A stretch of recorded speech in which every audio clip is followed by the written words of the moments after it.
श्री संत निवृत्तीनाथ महाराजांनी त्र्यंबकेश्वर येथे समाधी का घेतली? संत निवृत्तीनाथ महाराजांच्या संजीवन समाधीचा इतिहास काय आहे, तसंच ही यात्रा पौष महिन्यात का होते ते पाहूया.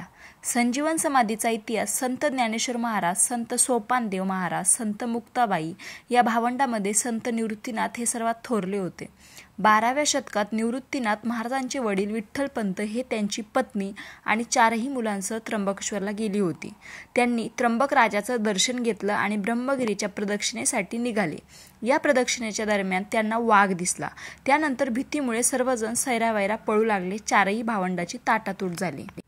निवृत्तीनाथ महाराज ब्रह्मगिरी पर्वताच्या जंगलात दिसेनासे झाले. त्यांचे आई वडील आणि तिन्ही भावंड पुढे गेली आणि निवृत्तीनाथ महाराज जंगलातच राहिले. निवृत्तीनाथांना ब्रह्मगिरी पर्वतामधील एका गुहेत नाथ संप्रदायातील गहिनीनाथ महाराज भेटले.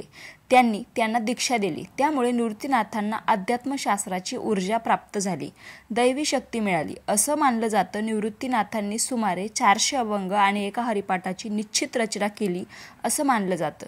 योगपर, अद्वैतपर आणि कृष्ण भक्तीपर असे अभंग त्यांनी रचले आहेत. निवृत्तीनाथांनी ओळख आणि महत्त्व केवळ कवी म्हणून नाही, तर ज्ञानेश्वरांचे मार्गदर्शक गुरु म्हणून अधिक आहे. संत निवृत्तीनाथांनी ज्ञानेश्वरांना संस्कृतमध्ये असणारी श्रीमद्भगवद्गीता सामान्य लोकांना समजेल अशा शब्दात लिहिण्याची आज्ञा केली. त्याप्रमाणे ज्ञानेश्वरांनी ज्ञानेश्वरी लिहून काढली. त्यानंतर संत निवृत्तीनाथांनी त्र्यंबकेश्वरमध्ये ब्रह्मगिरीच्या पायथ्याशी ज्येष्ठ वैद्य द्वादशी शके 1219 इसवी सन 1299 मध्ये संजीवन समाधी घेतली.